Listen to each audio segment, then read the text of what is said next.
Human, un podcast radio dédié à l'actualité et aux grands enjeux internationaux au travers du regard des acteurs de l'humanitaire.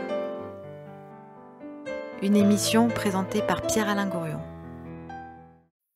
Bonjour à tous, Pierre-Alain Gourion depuis la chaudronnerie à Villeurbanne. Et dans notre chaudron aujourd'hui, nous recevons un auteur, une autrice plutôt. Elle s'appelle Nawel Bab Ahmed. Bonjour Nawel. Bonjour Alain. Voilà, ravi de vous rencontrer, ravi de vous trouver ici à l'occasion de la parution de votre livre paru aux éditions La Rumeur Libre qui s'appelle Plaidoyer pour une culture réhumanisante. Alors, qu'est-ce que vous avez voulu faire dans ce livre? Vous allez nous le dire, s'il vous plaît.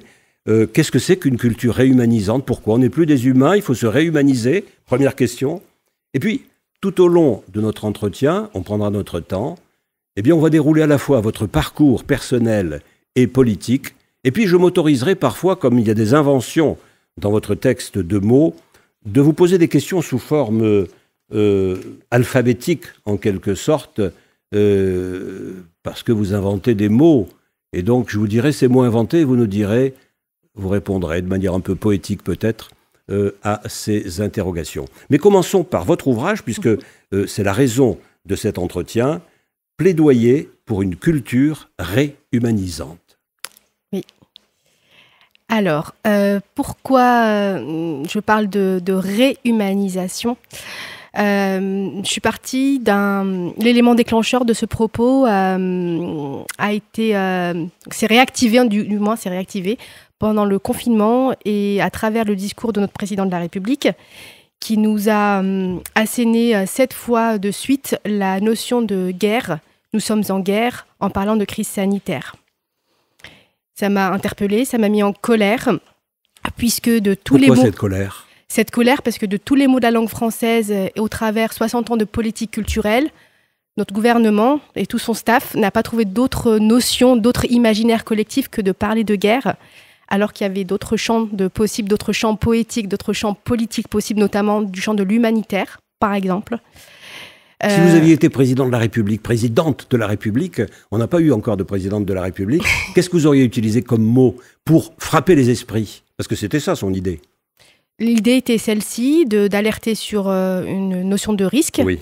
Donc que nous traversons une crise, que nous vivons quelque chose de déstabilisant, mais que nous devons être solidaires pour faire face à cette crise-là, et que nous aurons plein de solutions à créer, à inventer ensemble, à mettre en œuvre ensemble pour dépasser cette crise et essayer de la comprendre pour faire mieux les prochaines fois. Et lui, il a dit, c'est la guerre. C'est la guerre, nous sommes en guerre, et donc il n'a pas dit que ça, certes, mais en tout cas, le cadre cognitif dans lequel il nous a enfermés pendant son discours et avec une rythmique de cette guerre-là, m'a interpellée, puisqu'on sait bien, je le dis dans mon introduction, ce n'est pas une langue qui fourche, un discours présidentiel qui se veut historique, et travaillé, repris, incarné, et par des gens hautement qualifiés et hautement rémunérés pour nous proposer ce champ de vision-là, cet angle de vue-là, que je conteste. C'était une sorte de storytelling, pour reprendre l'un des mots que vous utilisez. Exactement. Et vous contestez cette manière de raconter l'histoire. Parce que le bagage culturel humaniste dont nos dirigeants se revendiquent et que la France, en tout cas, a dans son ADN de pensée, est un bagage extrêmement passionnant et qui sert à l'humanisation et non pas à la déshumanisation. C'est pour cela que je parle je remets en chantier l'humanisation. Donc je ne dis pas que nous sommes déjà déshumanisés, qu'il faut réhumaniser ou qu'il faut humaniser. Je parle de ré, et ce ré entre parenthèses qui a à la fois une note musicale qui veut rythmer le propos et est aussi une remise en chantier de notre humanisation, puisque la revendication d'un patrimoine culturel humaniste ne se traduit pas forcément en humanisation. Et on a plein d'exemples très concrets dans nos politiques publiques qui nous montrent qu'il ne suffit pas d'être humaniste pour produire de l'humanisation. Et cette équation-là... Il ne suffit pas de le dire, oui. Voilà, et il y a une équation à retravailler, donc des paradigmes nouveaux à réinterroger. Voilà. Alors, tout ça, vous le faites en reprenant en quelque sorte l'histoire du ministère de la Culture, qui démarre en France avec De Gaulle et avec André Malraux l'écrivain, mais le ministre aussi, à partir de 58-59, et vous examinez en quelque sorte les évolutions de notre politique publique culturelle en essayant de lancer des ponts vers l'avenir, eu égard en même temps, évidemment, à ce que nous traversons comme crise, qu'elle soit sanitaire, qu'elle soit de type effondriste, etc. Et donc, ça donne un résultat extrêmement riche, très varié, parfois avec des mots compliqués que vous nous expliquerez au passage.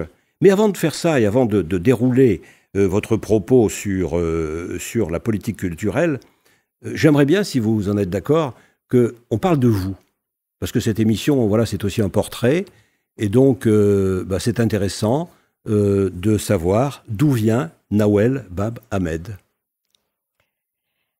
Alors, d'où je viens Oui. Mes parents, je ne sais pas. Alors, d'où je viens Oui. Je viens... je suis née dans les années 81, Oui. à Dijon. Oui, oui. Mais je ne fais qu'un bref passage à Dijon, puisque j'ai grandi en Algérie jusqu'à mes 18 ans. Oui. J'ai fait toute ma scolarité, une partie de ma vie en Algérie, jusqu'à ma Parce que votre père a décidé, enfin vos parents Voilà. ont décidé de repartir. Voilà, exactement. Dans les années 80, ils travaillaient en France. Voilà. Qu'est-ce qu'ils faisaient, eux ? Ils étaient enseignants détachés, donc à la Micalaïque, pardon, je vais y arriver. Voilà, un Donc, passage détachés professionnel. par l'administration française, par l'éducation algérienne nationale en France. française. Ah non, algérienne. En France, voilà. En France. Voilà. Et donc, ils sont repartis en Algérie. Retour voilà, parce que c'était un choix, je pense, aussi éducatif. Je pense que mes parents ont eu peut-être besoin aussi, à une période de leur parentalité, à se poser la question de quelle culture allaient être leurs enfants. Et peut-être qu'ils ont fait aussi ce choix-là de se dire, c'est peut-être bien d'avoir un socle culturel. C'était volontaire. Je pense que c'était, en tout cas, mes parents, en tout cas, c'est comme ça qu'ils nous l'ont transmis. C'est d'avoir ce besoin d'avoir un socle culturel pas trop tiraillant, peut-être. Et c'est peut-être ce choix-là qui a motivé aussi le retour de mes parents en Algérie par rapport à une génération de migrants, enfin d'immigrés en France et dans les années 80 et ce qui se passait, toute cette effervescence-là, toutes ces questions-là, de la culture, de la double culture, qui on est, de l'identité. Vous avez cette double culture. Donc oui, de par l'Algérie, oui, on a cette double culture parce que l'Algérie est malgré tout un pays à double culture, qu'on le veuille ou non, même voire plus que double culture, parce qu'il y a la culture ottomane, il y a la culture espagnole. Enfin, moi, dans ma région, à Oran, puisque j'ai grandi à Oran, on a un bagage culturel espagnol, un bagage culturel turc-ottoman, un bagage culturel français, un bagage culturel américain de par toute la pop musique de l'époque, tout le bagage musical, cinématographique, tout ça. Donc on est riche de plusieurs cultures. On a tendance à l'oublier, mais oui. On a tendance à l'oublier. Et on avait à ce micro, il y a quelques jours, le représentant du Congrès mondial Amazigh, qui précisément reprenait, comme vous le faites à l'instant, la variété de ces cultures algériennes. De l'entrelacement et je dirais même, et d'ailleurs de la culture berbère, j'ai oublié de la citer, mais oui, aussi. Et oui. Je reprendrai bien volontiers l'imaginaire de Glissant, quand il parle de créolité. Édouard Glissant. Oui, d'Édouard Glissant, tout à fait, qui parle de philosophe, essayiste, poète, qui parle de créolité, même dans le sens philosophique du terme. Oui. Et donc oui, en Algérie, nous sommes aussi un peuple créole, par cette richesse culturelle. Et voilà, donc je suis issue de ça. Et en France, encore plus, parce que c'est en plus un pays cosmopolite. Donc avec la deuxième partie de ma vie en France, effectivement, ça vient enrichir tous ces référents, toutes ces ressources culturelles. J'en parle, des ressources culturelles, alors, mais je suis riche de tout ça. Oui, puisqu'on est là-dessus, Nawel Bab Ahmed, pourquoi est-ce que l'Algérie, dans le récit qu'elle se fait à elle-même, et pourquoi la France, dans le récit qu'elle se fait à elle-même, ont tendance, trop souvent, à édulcorer les choses et à supprimer tous ces éléments de variété dont vous parlez? Parce que nous sommes, je pense, et encore une fois, je le dis dans cet essai, et c'est pour ça que je suis passionnée par les droits culturels et par ce sujet de la culture, parce que trop souvent, on vient nous chercher sur nos questions d'identité et pas suffisamment sur nos questions d'humanité. Et je pense que le discours politique et la construction de l'imaginaire politique est trop enfermé dans une quête d'identité mal placée. et que l'enjeu aujourd'hui contemporain, c'est de replacer la question de l'humanité au centre de tout ça. Ok, on travaille sur les identités, mais dans la seule condition, c'est de faire convergence tous ensemble vers l'humanité. L'identité déconnectée de l'humanité crée du communautarisme, du renfermement et de la pensée totalitariste, intégriste. Et c'est ce que je combats, en fait, fondamentalement. Et c'est pour ça que je veux juste revendiquer une réalité et la mettre en lumière, parce que c'est important d'avoir d'autres versions de ce qui nous construit pour pouvoir avoir le choix de ce qu'on met en œuvre. Se construire dans cette diversité. Tout à fait. Voilà. Alors revenons à votre parcours. Vous parliez de vos parents, de votre passage à Oran, donc cette ville algérienne de l'Ouest, proche de Albert Camus. Comment dites-vous? La ville d'Albert Camus aussi. La ville d'Albert Camus, absolument. Bon, enfin, Albert Camus, quand il parle d'Oran, c'est la peste, hein? Pas que. Pas que, non. Il n'y a pas que la peste qui fait écrire ces beaux romans. Il y a l'étranger aussi. Magnifique, ouais. Hein?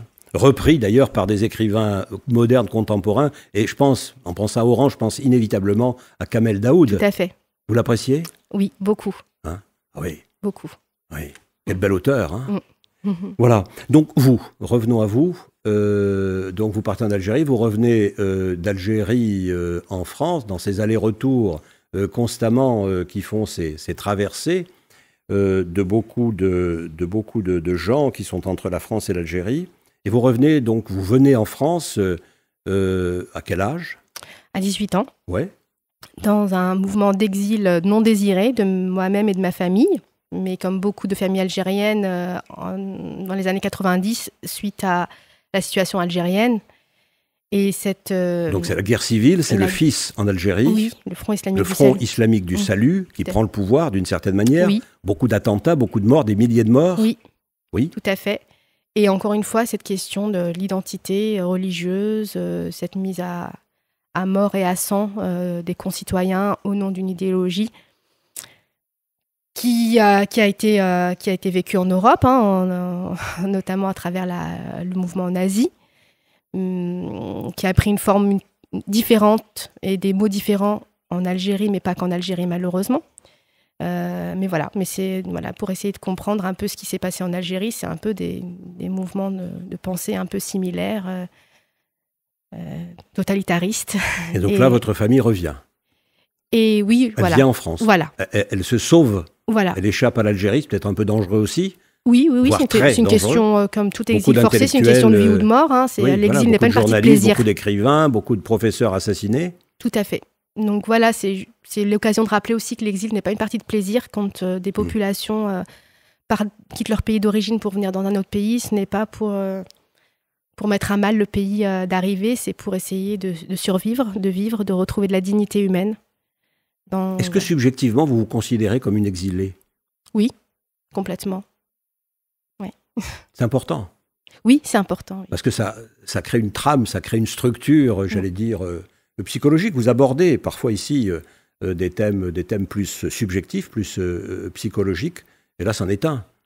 Oui, parce que quand je parle d'imaginaire, de matrice de pensée, de croyances, de violence symbolique, tout ça, ça vient pas de nulle part, ça vient aussi du fait que quand on est en Algérie et qu'on découvre la France à travers la télévision, on se sent on s'inscrit dans un rapport d'infériorité, d'impuissance, d'un imaginaire négatif, d'un sentiment d'être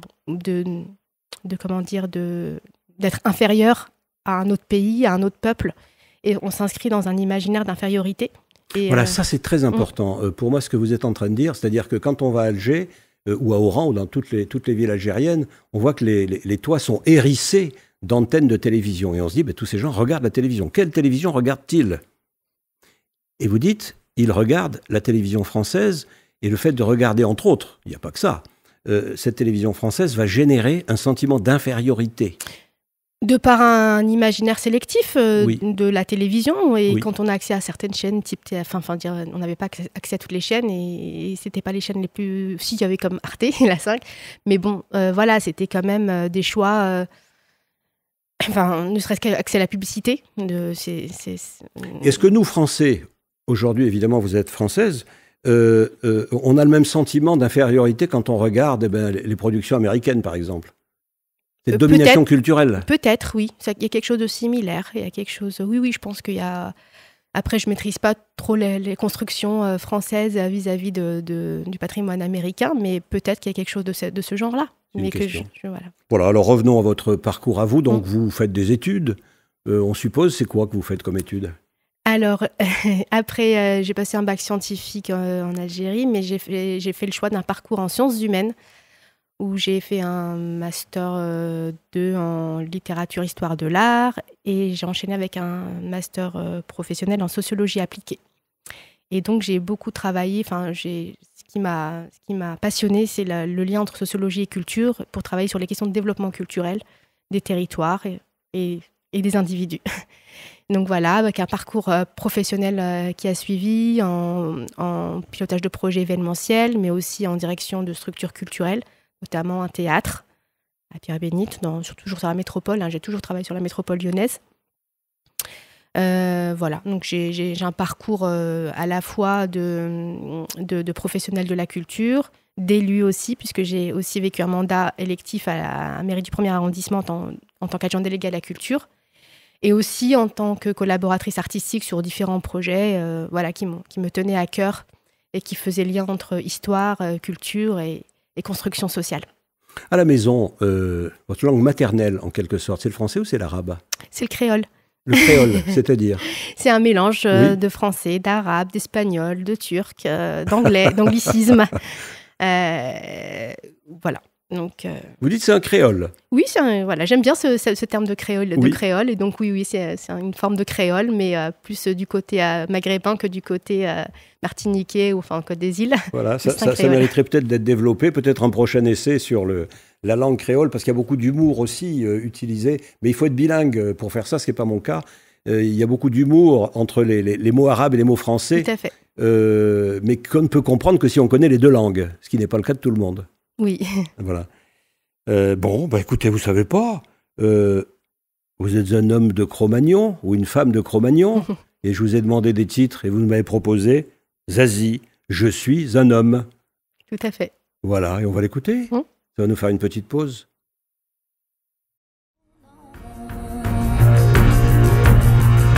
Je suis un homme plein d'ambition, belle voiture et belle maison. Dans la chambre, dans le salon, je tourne en rond, je tourne en rond. Je fais l'amour et la révolution, je fais le tour de la question. J'avance, avance à reculons, et je tourne en rond, je tourne en rond. Tu vois, je suis pas un homme, je suis le roi de l'illusion. Au fond, qu'on me pardonne, je suis le roi des cons. On le tourne en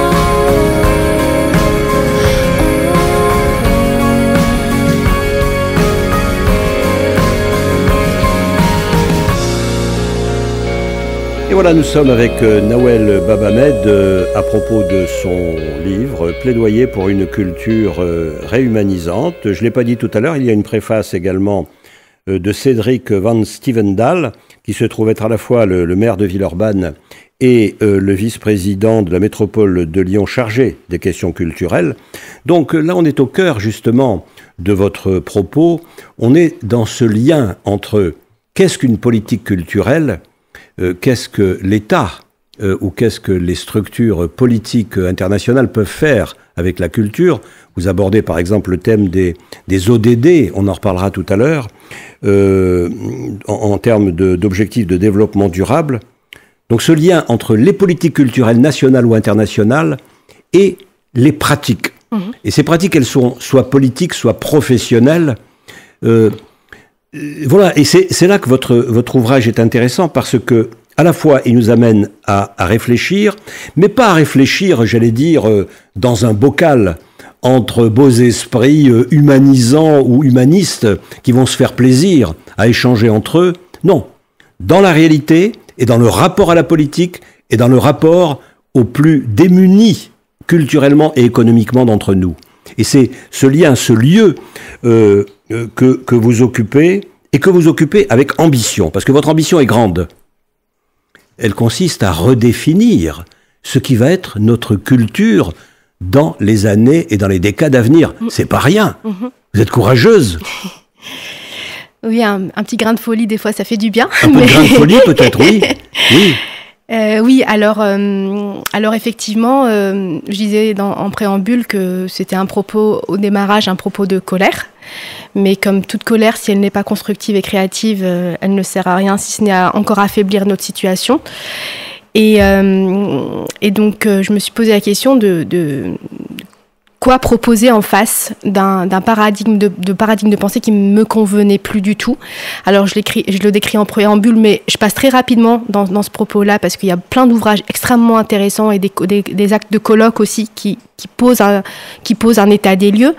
Mais très rapidement, je redis qu'on s'inscrit dans une matrice de pensée avec la fondation du ministère de la Culture dans les années, en 1959, qui est issue d'une pensée fraîchement colonialiste, même à peine post-colonialiste, mais colonialiste quand même. Donc, En quoi la culture développée par De Gaulle et Malraux à l'époque en 69, oui. Pardon, oui. Est-elle colonialiste ou post-colonialiste? Parce qu'on sort d'une période française qui a colonisé plusieurs pays, oui. Ou mis sous protectorat certains pays. À un moment donné, ça arrive avec la fin de la guerre d'Algérie et le rapatriement de fonctionnaires français en Algérie, qu'il fallait caser quelque part.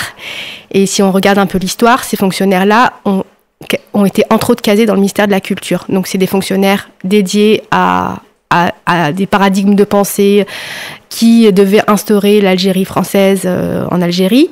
Donc une formation de fonctionnaires dédiés à cette pensée-là, qui ont été rapatriés, donc du coup avec un bagage, une culture professionnelle qui est issue de ça, qui ont fondé le ministère de la Culture avec un décret fondateur qui parle de rayonnement de la culture française en France et dans le monde, avec la question de l'universalité de la culture française, pourquoi pas. Mais du coup, si on met bout à bout ce cadre cognitif colonialiste,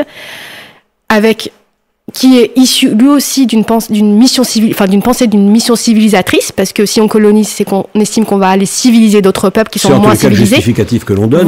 Voilà. Oui. Donc colonialisme, mission civilisatrice, et quelque part une théorie du ruissellement culturel. Je le développe aussi dans le livre. On considère que, en ayant accès aux beaux-arts, à l'excellence artistique, forcément ça va ruisseler en humanisme au sein du peuple, et que la magie va opérer. De la même manière qu'il y aurait un ruissellement économique. Voilà. Enrichissez-vous, ça profitera aux pauvres. Exactement. Donc, c'est ça l'idée. Exactement. Donc la théorie de Margaret Thatcher et compagnie, en disant il suffit de donner plus de richesse aux riches et vous allez voir ce que vous allez voir, ça va ruisseler sur le reste du peuple. Ce qui c'est pas si simple. C'est complètement absurde. D'ailleurs, les économistes l'ont bien prouvé. Aujourd'hui, on a un président qui nous parle de premier de cordée, qui change la sémantique, mais c'est la même idée, et qu'on voit très bien que ça ne marche pas. C'est faux, c'est un mensonge économique et politique, et c'est surtout une vision du monde qui est à mon sens faussée, parce qu'un modèle économique, un système économique n'est pas juste un modèle financier, c'est une manière de voir le monde, c'est une culture du monde. Et c'est là aussi que je raccroche un modèle économique à un modèle culturel. Mais on y reviendra peut-être après. Et donc, face à ça, et donc du coup, donc le ministère de la Culture a été fondé sur une vision un peu aménagiste des politiques culturelles, en soutenant les arts, les différentes formes d'art. Donc les objectifs, c'est soutenir le patrimoine, la musique, le théâtre, la lecture, voilà, toutes ces formes d'art-là, et de les pousser vers l'excellence. Et forcément, ça va générer dans la société un rapport aux croyances, un rapport aux éthiques, un rapport à l'espace, un rapport au temps, un rapport à la laïcité. Et on voit bien que la magie n'opère pas aussi bien que ça. Et je donne un exemple très concret. Les parterres de nazis ont accédé à un beau patrimoine de musique classique, de théâtre, et pourtant ils ont commis ce qu'ils ont commis.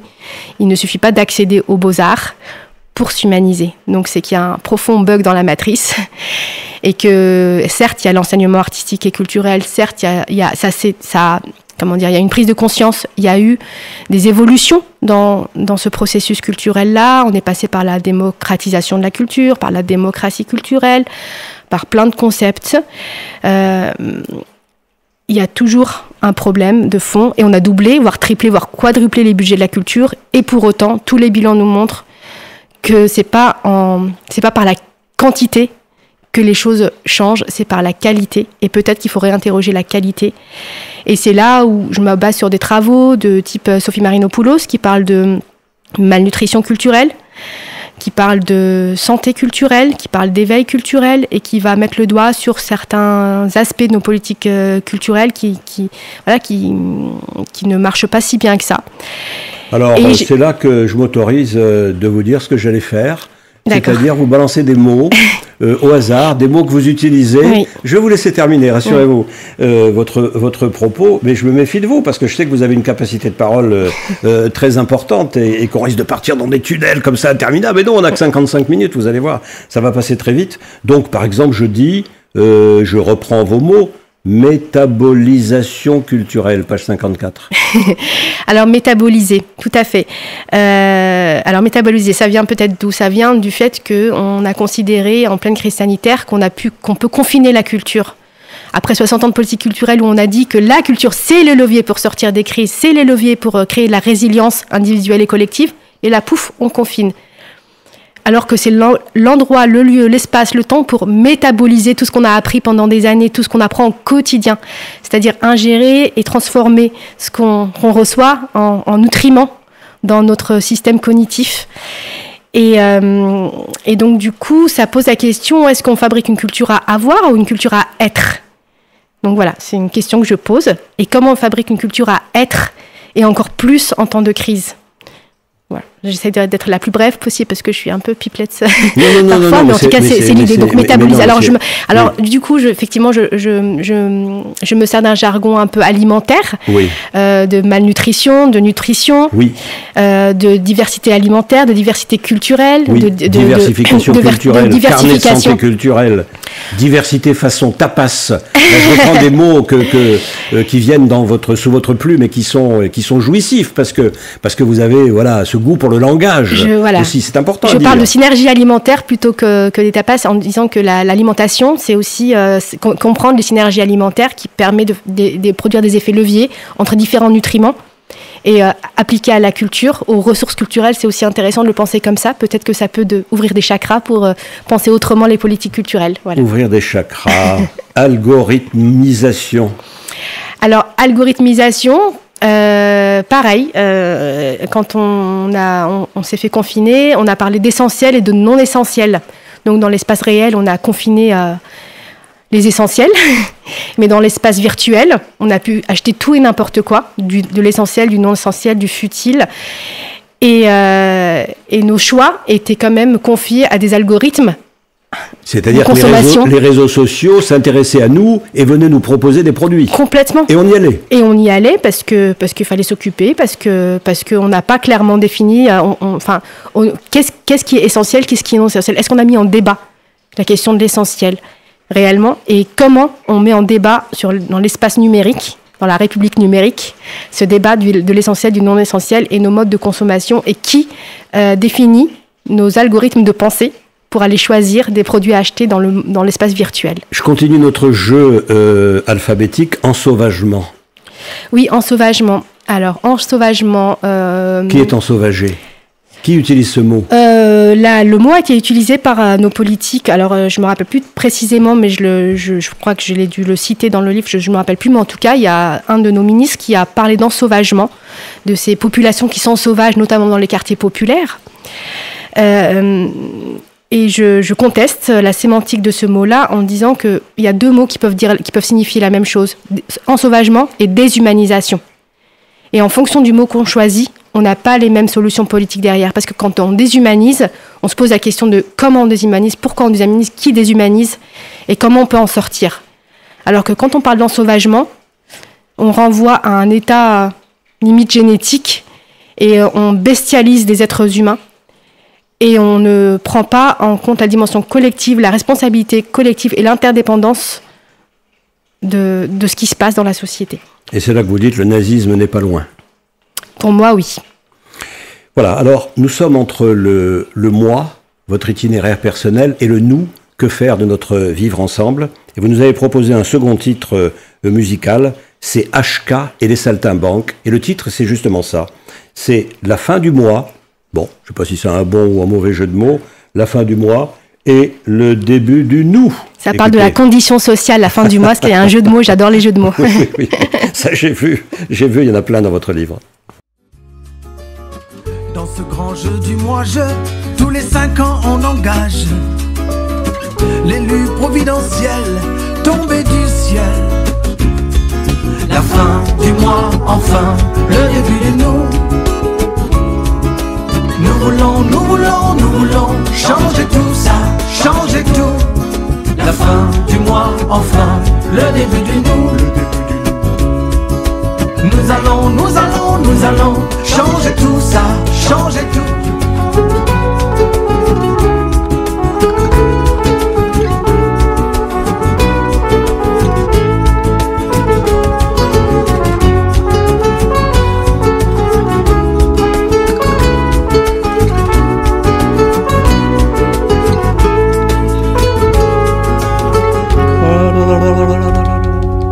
Et voilà, en musique avec Nawel Baba-Med aujourd'hui à propos de son livre Plaidoyer pour une culture réhumanisante. Alors on parlait tout à l'heure, Nawel Baba-Med, vous parliez de cette tradition française, cette histoire française de colonisation, et vous disiez, elle a eu un effet sur les politiques culturelles, et vous parliez en particulier des fonctionnaires qui étaient rapatriés, entre guillemets, d'Algérie vers la France.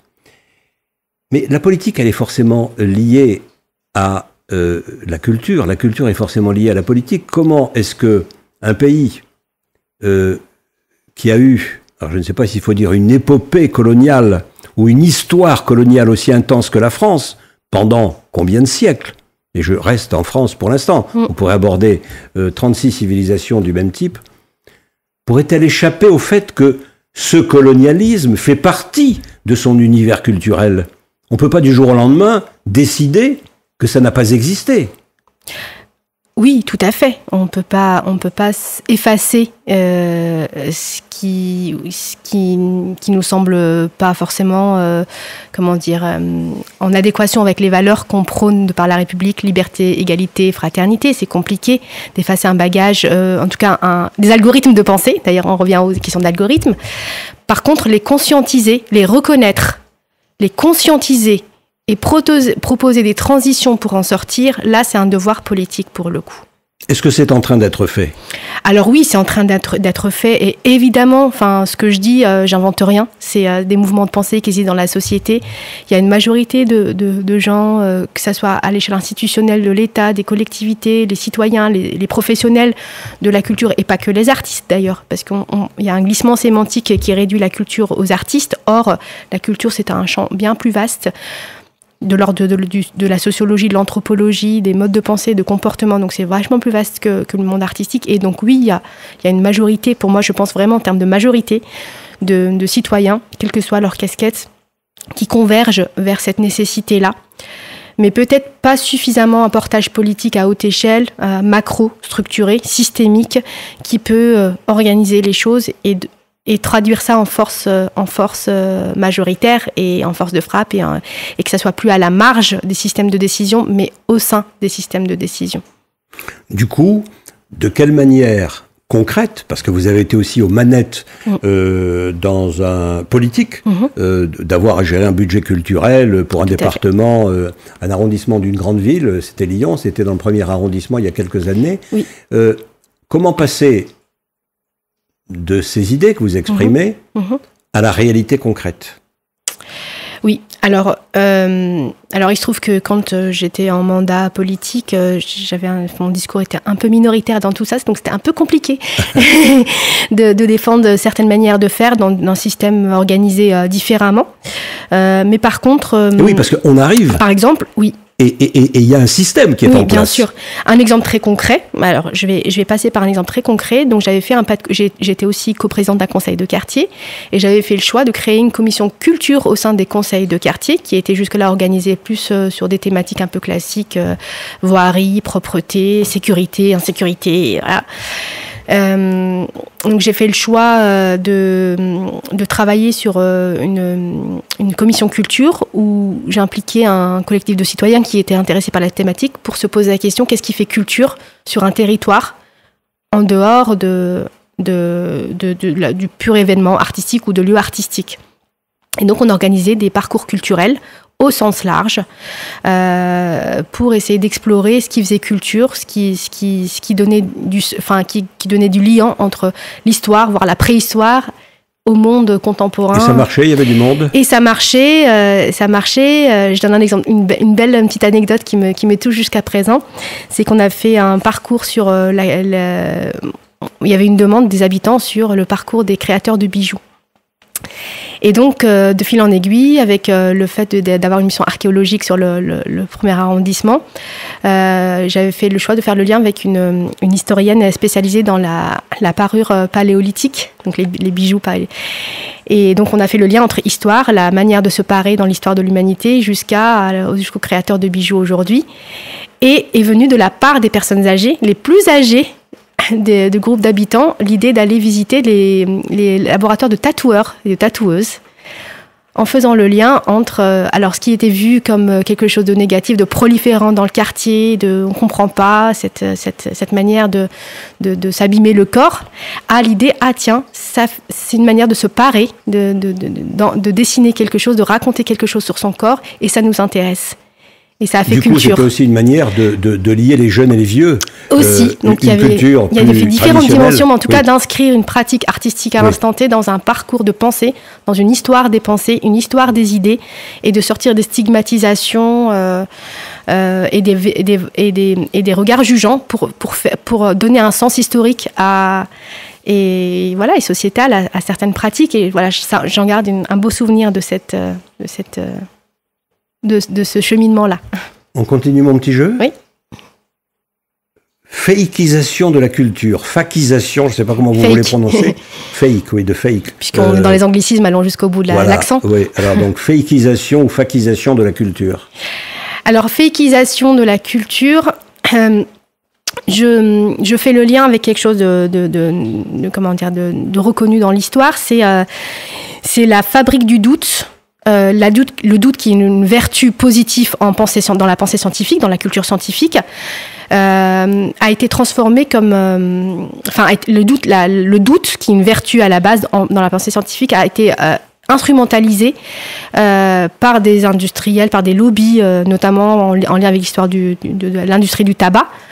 Prenons un exemple concret. L'industrie du tabac qui a fait Marlboro, le cow-boy. Voilà, qui ont fait le choix, et puis on a des preuves historiques qui sont sorties. Je refais pas l'histoire, mais qui a fabriqué les premiers. Je suis un cow-boy, j'ai un chapeau et je pars à la conquête de l'Ouest. Non, c'est pas tout à fait ça. Qui a essayé de convaincre par des comités d'experts scientifiques que le tabac n'était pas forcément nocif pour la santé et que le tabac n'était pas à l'origine des différents cancers, voilà. Et donc pour pouvoir promouvoir l'industrie du tabac, il fallait agir notamment sur les résultats scientifiques qui prouvaient que le tabac était néfaste pour la santé. Et donc, à ce moment-là, on a fabriqué des instances pseudo-scientifiques qui donnaient des résultats, où pour la première fois dans l'histoire, on commandait le résultat scientifique. Il fallait arriver à tel résultat. Et donc, on payait des scientifiques pour cheminer scientifiquement vers ce résultat-là. Donc, le doute qui était une vertu est devenu un business comme un autre. Et donc, c'est là où j'alerte sur la question de la fakeisation à coups d'experts avec lesquels on nous bassine sur plein de plateaux télé. Je ne citerai pas toutes les chaînes qui le font et qui en font un business. Et donc, du coup, avec une fabrique quelque part d'insécurité intellectuelle et d'insécurité culturelle au bout du bout, qui fait qu'on ne peut plus faire société ensemble parce que plus rien n'est fiable. Et quand plus rien n'est fiable, on ne sait plus à quoi se raccrocher pour faire ensemble. Voilà, on est sur un sujet là sensible et fort intéressant. Évidemment, on doit reconnaître l'importance du doute, vous l'avez dit, le doute scientifique. Pas d'avancée scientifique, pas d'avancée de la connaissance sans un doute. Il faut douter, il faut savoir douter, il faut développer son esprit critique. Mais évidemment, il ne faut pas tomber et il ne faut pas se laisser berner par les histoires que l'on nous raconte et qui n'ont qu'un but, c'est de gagner de l'argent, de faire gagner de l'argent à je ne sais quels actionnaires, etc. Comment faire le tri ? Comment faire le tri ? Et effectivement, là, il y a tout un travail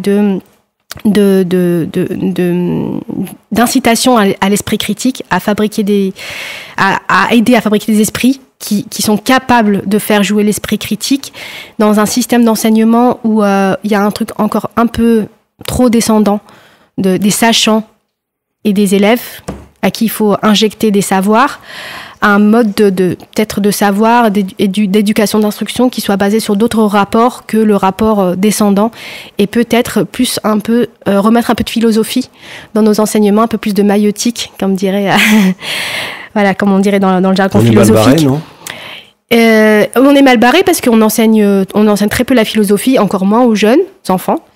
On enseigne de moins en moins l'histoire. D'ailleurs, aujourd'hui, avec la réforme du bac, on fait des enseignements à la carte en considérant que étudier la philosophie, l'histoire selon le parcours professionnel qu'on voudrait, ce n'est pas nécessaire. Or, c'est grave. Ce qui se passe est grave aujourd'hui. Pour l'avoir vécu, je fais juste un petit parallèle. Je reviens à mon histoire algérienne. Dans l'éducation algérienne, on nous a jamais enseigné la Shoah, le génocide juif. N'ayant pas ce patrimoine historique, nous n'avons jamais pu faire le lien entre ce qui s'est passé en Europe dans les années 40 avec ce qui s'est passé en Algérie avec l'islamisme. On aurait eu ce patrimoine-là, on aurait pu faire quelques liens et avoir peut-être quelques ressources pour mieux affronter ce qui nous arrivait, mieux combattre ce qui nous arrivait. Voilà en quoi l'histoire est importante, quel que soit le parcours professionnel qu'on choisit. Je m'arrêterai là. Je voudrais peut-être faire une publicité pour le Théâtre des Asphodèles qui a mis en scène hier soir, mais qui va rejouer en janvier, une très belle pièce inspirée du roman de Boualem Sansal qui s'appelle Le village de l'Allemand. Le village de l'Allemand. Qui parle de ce sujet-là. Et je trouve extrêmement intéressant comme une des ressources artistiques pour le coup de découvrir cette pièce-là. D'accord. Parce que ça montre... d'un auteur contemporain franco-algérien, voilà. Algérien, mais qui écrit en français, qui écrit en francophone. Bon, ben voilà, attendez, il faut qu'on se fasse de la musique, là. Et puis, vous savez pas ce que je vous propose ? Ben, c'est ce que vous m'avez proposé, vous. C'est-à-dire, pour terminer, oui, allez, de la tendresse. Oui, parce que c'est un sujet dur, on a besoin de tendresse aussi c'est pas mal, pour rassembler tout ça. On va y revenir. Et on va terminer peut-être dans la tendresse et dans l'émotion. Très bien. Ouais, pas trop d'intellectualisme, hein. Ouh là là, de la musique. Des seigneurs et des princesses, il y en a plus beaucoup. Mais vivre sans tendresse, on ne le pourrait pas. Non, non, non, non, on ne le pourrait pas. On peut vivre sans la gloire qui ne prouve rien, être inconnu dans l'histoire et s'en trouver bien. Mais vivre sans tendresse, il n'en est pas question. Non, non, non, non, il n'en est pas question. Quelle douce faiblesse, quel joli sentiment, ce besoin de tendresse qui nous vient en naissant.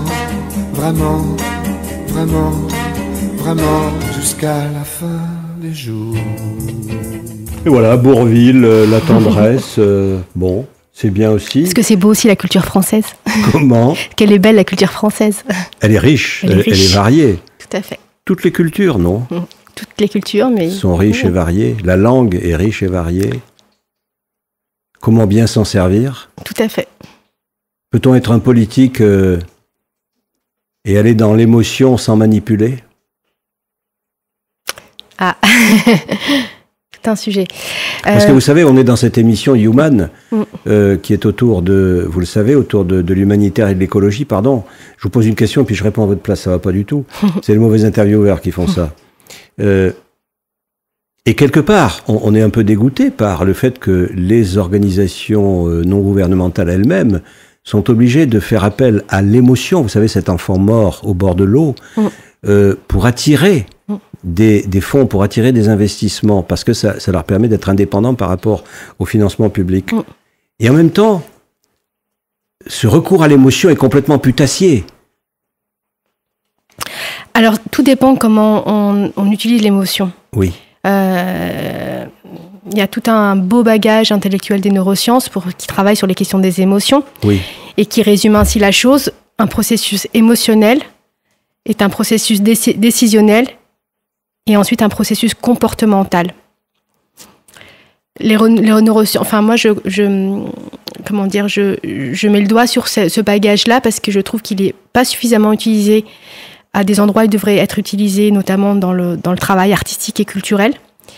Pourtant, il est beaucoup utilisé dans tout ce qui est marketing, commerce, algorithmes sur Internet et tout ça. Et aller chercher l'émotion chez l'autre. Aller chercher un processus, aller questionner les émotions. Aujourd'hui, au nom du rationalisme, on fait et la pensée scientifique, cartésienne, tout ça. On travaille beaucoup sur la pensée scientifique et c'est très bien. Mais les neurosciences font partie de la pensée scientifique et dans les neurosciences, il y a tout le travail sur tout ce bagage sur la fabrique des émotions et qu'aujourd'hui, dans la pensée occidentale, on a beaucoup séparé la question du rationnel, de l'émotionnel, du corps, de l'esprit, là où au contraire, on devrait reconnecter tout ça. Et certains pays, comme les pays scandinaves notamment, enseignent l'empathie dans les écoles depuis les années 90. Et c'est un modèle extrêmement intéressant parce qu'on a beau enseigner des œuvres d'art, des magnifiques patrimoines artistiques, si on n'éprouve pas l'empathie, il n'éprouve pas les émotions, si on n'arrive pas à mettre des mots sur les émotions que ça génère et qu'est-ce que ça va chercher dans nos processus émotionnels et décisionnels, on sera toujours à côté de la plaque, à mon sens. Et que peut-être dans les dispositifs EAC, les dispositifs d'éducation artistique et culturelle, un des leviers pour métaboliser, on revient un peu à de la terminologie, un peu de santé, métaboliser et produire un peu plus de santé culturelle, il y a tout un pan de l'enseignement, d'enseigner l'humain à l'humain, d'enseigner les émotions, les enseigner, c'est-à-dire les accompagner, les accueillir, les faire parler, les faire évoluer, les ancrer dans un esprit critique, dans un esprit constructif. Il y a tout un travail à faire de ce côté-là. Et peut-être une des actions, c'est interpeller l'éducation nationale sur ce sujet-là, parce que ça se fait à travers des personnes volontaires, des enseignants qui font ce travail-là, mais ce n'est pas porté par une organisation, encore une fois. Donc, des initiatives individuelles. La personne elle part avec ce bagage-là. Or, c'est dans un système que ça doit s'ancrer pour que ça fasse, que ça donne du sens et de l'ancrage en termes de culture professionnelle. Les pays, donc je dis un exemple, la Suède aujourd'hui n'arrive plus à remplir ses prisons, elle ferme ses prisons parce que c'est un pays qui a fait le choix de travailler sur les questions des émotions, d'être plus dans une culture préventive que curative. Et c'est un schéma de pensée, un modèle de pensée qui est extrêmement inspirant. Et dans un pays qui vit les mêmes problématiques qu'un pays comme la France, économiquement, en termes de mouvements migratoires, en termes d'interdépendance internationale. Voilà. Donc ce n'est pas déconnant quelque part de s'en inspirer.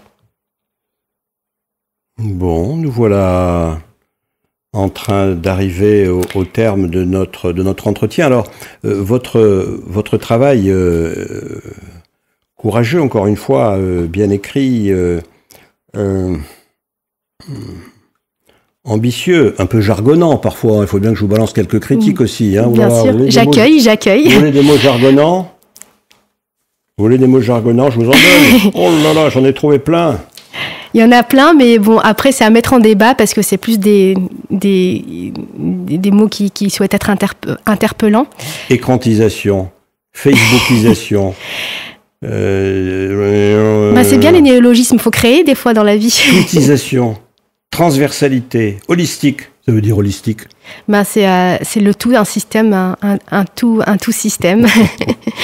C'est la médecine holistique notamment. Viol de l'imaginaire. Oui. C'est tout la fabrique d'un mode de pensée, d'une cognition sociale qui va influencer telle ou telle décision, tel ou tel comportement. Mais ça, c'est encore un autre sujet parce que je pense qu'il me reste plus beaucoup de temps. Mais je voulais juste dire remercier Monsieur Cédric Van Stevendel déjà pour sa préface. Oui. Voilà, et son soutien. Un très beau texte. Et puis, je ne savais pas que le maire de Villeurbanne était capable d'une telle capacité d'écriture. Impressionnant, notre maire. Et puis surtout, de pouvoir inscrire cette contribution dans le cadre de Capitale française de la culture, qui vient interroger, donc pourquoi un nouveau titre ? Et qu'est-ce que ça vient enrichir, interroger dans nos politique publique de la culture. Et voilà, donc le maire de Villeurbanne avait appelé les Villeurbanais à contribuer. Donc voilà, je suis allée le rencontrer pour lui dire voici ma contribution, qu'est-ce qu'on fait ensemble? Et il a été accueillant et il y a des dates qui se profilent pour mettre en débat et en action des propositions sur le territoire villeurbanais. Et ça pourrait faire ce que vous suggérez quelque part, une sorte de déclaration culturelle qui serait une déclaration de Villeurbanne 2022 et qui serait l'un des fondements d'une politique future de la culture? Probablement, alors en m'inspirant des objectifs de développement durable promus par l'ONU. Oui. Les 17 ODD, je fais un petit parallèle en termes plus d'inspiration, mais je parle d'objectifs d'humanisation durable. Il me semblerait intéressant de faire travailler les citoyens, non pas sur qui programmer dans un programme artistique au nom de la démocratie, de la participation, de la concertation, mais produire des communs. Et je pense que s'il y a une révolution de notre 21e siècle, c'est bien la révolution des communs. Comment refonder ensemble des communs et comment les nommer, comment les qualifier et comment les faire cheminer. Et peut-être à travers un objet qui serait celui de l'humanisation. Un sujet, pas un objet d'ailleurs, un sujet qui serait celui de l'humanisation. Comment cheminer tous ensemble vers la réhumanisation et comment tous ensemble, on se pose la question de comment se réhumaniser ensemble à travers les outils artistiques, mais pas que. L'environnement dans lequel on vit. On sait bien qu'aujourd'hui, on est influencé à 30% par notre cellule familiale et 70% par notre environnement. Donc, c'est un sujet qui dépasse largement d'aller ou pas au théâtre, d'aller ou pas au cinéma. Merci, Nawel Babamed, de cette conversation. Je vous invite à lire ce livre parce que, voilà, il est riche. Il donne des tas de pistes de réflexion et ça nous fait un futur. Et un futur commun, et on est là pour ça. Salut, à bientôt.